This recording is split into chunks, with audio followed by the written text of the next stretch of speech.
So I've enjoyed SCP Animated. I think it's been, these videos have been doing great. We're gonna go a little bit earlier in the year, in February, and this one's called The Last Man. You guys suggested that one pretty highly, SCP-2399. So let's check it out. I have no idea what this SCP is, so this one's also new for me. Let's do it. Play. Hello? Is this What's thing up? on? Maybe. We recording? Honestly, of all the things I thought I'd be doing up here, well, this is just sad. To whoever you are, whatever you are, hello. I am the last remaining man. Oh. And on behalf of my species and my planet, I applaud you for staying far away from us until now. Cool. Well, that's a little doll of the statue. You were genuinely awful, at least up until the very end. Nothing like an impending apocalypse to bring a species together. Of course, if they were still around, I know they would love to watch this. Particularly the O5s. Hey guys, go f yourselves. You left me here, completely alone. But we're past that, clearly. I'm gonna use any time I have left to tell my story. Okay. Since nobody else will be able to. Let's start at the beginning. This is actually pretty cool. I was assigned to Protocol Legionnaire by the O5s about a year ago. At the time, it felt like an honor. But all the training that followed, all the stress and pressure, it was nearly too much to handle. That better be your 80th push-up, seriously, struggle like that. you'd think after years at MIT, I'd already be qualified for space missions, but regardless, I was put through 6 months of training and briefing. Damn. Not that it helped clarify anything about this mission. It was completely unbelievable. And it was so highly classified, there was barely anyone I could verify the reports with. It was a small team, just Werner and myself. Through every briefing, he was there with me, learning about SCP-2399 and the threat it posed to mankind. The alien superstructure is capable of causing an SK-class barren Earth end-of-the-world event. Damn. Due to its remote location and the data we've collected, it has been placed in the Keter Containment class and the Amida Disruption class. These classifications are not to be taken lightly. I thought they were a bit heavy-handed with that part, but in hindsight, I guess they were dead on. They've been aware of it for decades, it turns out. They had satellites monitoring it. Hell, this wasn't even their first mission to destroy it. First visual contact was made in 1963, smack dab in the middle of the Great Red Spot on Jupiter. Over the next several decades of monitoring, the O5s got increasingly concerned about it. And for good reason. The massive mechanical structure was observed to have antimatter-based weaponry, which it was using to create spatial disruptions and atmospheric phenomenon. What does that mean? It was the cause of the Great Red Spot. A storm so large you could fit 3 Earth-sized planets inside it. I was getting ready to say, now I'm interested. Like, they were saying all that, and I was like, all right, it sounds good, it sounds cool. But now you got my attention, because that red spot is fucking gigantic. So causing it, that's some shit I'm interested in. I'm back in it. Holla at me. That alone was enough cause for worry. Yeah. But then it began receiving transmissions from the depths of space. Another galaxy 3 million light years from our solar system. What? Probably from whoever or whatever built it, if it was even made by another entity. For about 6 years, it received a looping message which, through code breaking and translation efforts, was determined to be a command to repair itself. So it was learned that the SCP was damaged. It's even doing that while broke. That's a good one. That's a Which good one. came right as a there. relief. But also that it could repair itself autonomously. Right. Which was alarming. After that, the O5s pushed this thing up their list of priorities. Yeah, I'm They built and damn launched the sure. Barrier Array, which was a series of satellites designed to intercept any further straight out of some science fiction movie. Even in its damaged state, it seemed to have a limitless power supply, advanced electromagnetic shielding, matter-disrupting weaponry, and a precise tracking and targeting system. It was designed to destroy. And it was indeed repairing itself. That's cool. It was hypothesized that it impacted Jupiter's moon Io before coming to rest in Jupiter's lower atmosphere. Some of them stayed nearby, and others traveled as far as Jupiter's moons to recover parts that the SCP lost. This led to one of the first violent exchanges with SCP-2399. Barrier Unit 5-3 observed one of the repair drones closing in on a piece of debris. Oh, we thought It was he quickly fought that determined to be a shit. part of a damaged communications array.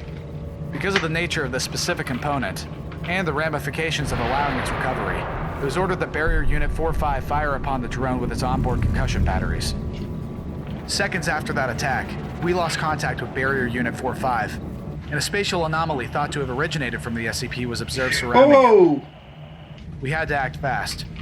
There was no choice but to terminate Unit 4-5 using other units in the barrier array. It was forbidden to further engage the SCP, or any of its drones using the array from then on. Under no circumstances are any barrier units to further engage just let it either build in peace, but it's gonna fuck you up after it's done, right? or drones released by SCP-2399. So, unable to destroy any drones or interfere in any other way, we began to prepare for the inevitable prospect of repairs being completed. Switching to a proactive approach wasn't just an option. It was absolutely necessary. Because starting in 1996, the barrier array began intercepting a new repeating message. Unit is out of range of target. Proceed to planet number 3 in system. The barrier array prevented that message from being received by SCP-2399. In 2015, the message was updated and more urgent. Proceed to planet number 3 in system. Priority is target. Cease repairs. If the array was still doing its job, nothing should have happened. Damn. Clearly, everything went to hell after that. When the thing just started to rise out of the gases of Jupiter's atmosphere, the O5s activated Protocol Legionnaire. Damn. Werner and I were ushered in as a last resort, the saviors of humanity. We piloted the vehicle of our deliverance to the moon, planning to launch our defense toward the faceless metallic threat. It was a massive EMP, one that they hoped would knock down SCP-2399 shields, accompanied by a volley of nukes big enough to wipe out our entire civilization 1,000 times over. There was a little break. There we go. That's what I'm talking about. I was like, we overuse EMP waves and shit as like cop-outs, right? Ex machinas, if you will. I just learned what that phrase meant like 2 months ago. It's a great one. But to hear now that we like also a fuck ton of nukes. That's what I'm talking about. Now we getting somewhere. And then we throw a bunch of nukes at that bitch. That's what I want to see. To wipe out our entire civilization 1,000 times over. There was a little brightness in the world then. When the news went public, people began channeling hope into our program. What other choice did they have? The world watched Legionnaire's first test launch. Jimmy Kimmel made electromagnetic pulse jokes. My nieces and nephews drew crayon pictures of rockets and explosions, arguing about which missile was the best. That's real optimistic. The Pope led the faithful in prayer in St. Peter's Square. The Lord's angels made metal. It was an end to wars. An end to pointless squabbles and petty politics. All the negative energies of mankind turned to purpose. With an outside threat so faceless, so impersonal, that all vitriol and hatred directed towards it became noble. Naturally, this was going to be more successful than their last attempt, Project Gygas. That was almost the exact same thing, except they mounted their attack from orbit around Europa. Some moon. Warheads, EMPs, enough resources that it required the combined efforts of 45 countries to create the whole payload. The results of Project Gygas were classified, but clearly it wasn't what I would call a success. If it was, you wouldn't be hearing this message. So, with that presumably failed attempt burning in my mind, I flew to the moon with Werner. He was much more hopeful than myself. That's a good mix, though. Never losing faith in the Foundation. Even when the whole thing went sideways, he told me they had to have a solution. Come on, have you ever known the Foundation to put all their hopes on one single project? They gotta have a silver bullet. One more card up the sleeve. Something. I admired his optimism, but we were supposed to be the silver bullet. The whole payload, which I was deathly afraid of, by the way, was launched at the SCP as it hurtled toward Earth. We had the eyes of the whole world on us. And then suddenly, we didn't anymore. Very quiet. That's it? That's it? Y'all just threw the shit at it, it just didn't work, and the Earth just disappeared. That's the whole story. We only spoke when we had our rehydrated meals together. Then, one day, he just left. which you'd think would be a hard thing to do on the moon, because where is What do there to you go? mean? I remember seeing him walking through the craters, heading toward the horizon. Wow.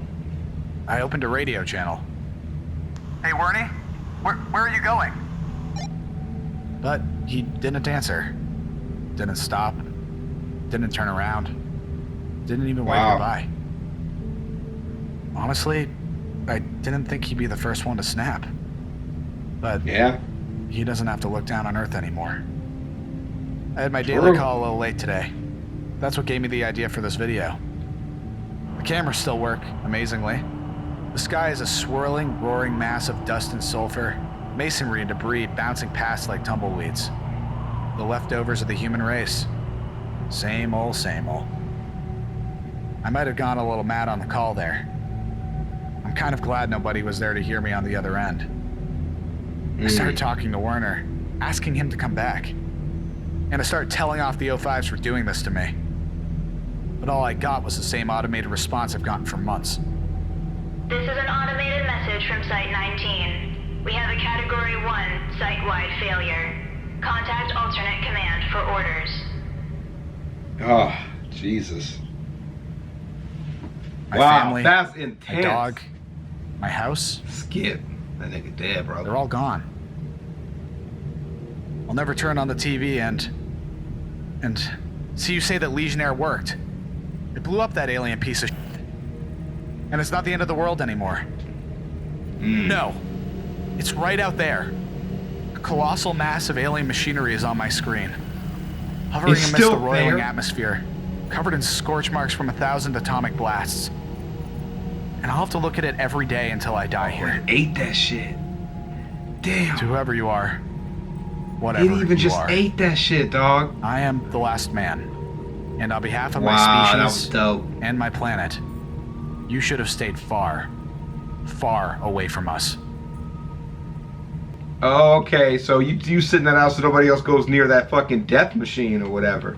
And he's on day 900. That means he's been up there for a minute. So he just ate a bunch of nukes and was like, man, I'm good. Yeah. It's actually so weird to think that they would use nukes to try to get rid of an SCP. That doesn't seem like it would work for most SCPs of like, you know, of that caliber. But maybe the EMP was supposed to be like taking down its systems, and then apparently it can be damaged, right? It was damaged beforehand, you know, but still, that's wild. That's a good message. Another one of those like alternate universe things, kind of like the Red Pool one, which I really enjoyed. I really like those kind of stories where we get to see what happens if these things do happen, you know.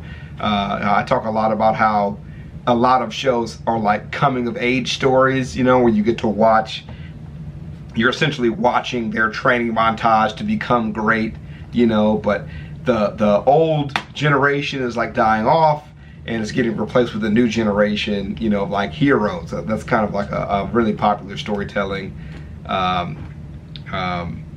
style. So I like to see, you know, post cataclysmic events. I think that's always dope, and I like to see people at their peak of their power. You know, I like to see that kind of storytelling. So I really like stuff like this. I had that kind of like a creepy or eerie feeling of just like loneliness and like, you know, I always put myself in their shoes, you know, thinking like how I would try to survive being alone for that long, because they never talk about having like video games to play. They never talk about having books to read. I know it sounds silly, but it's like, if you think about it, it's not like if the end of the world happens, you now have access to all of that stuff now for free. You know, it will be more like a survival simulator, and that's a lot more depressing. But anyways, thanks for the suggestion. It was great, and I'll see you guys in the next one, man. Peace.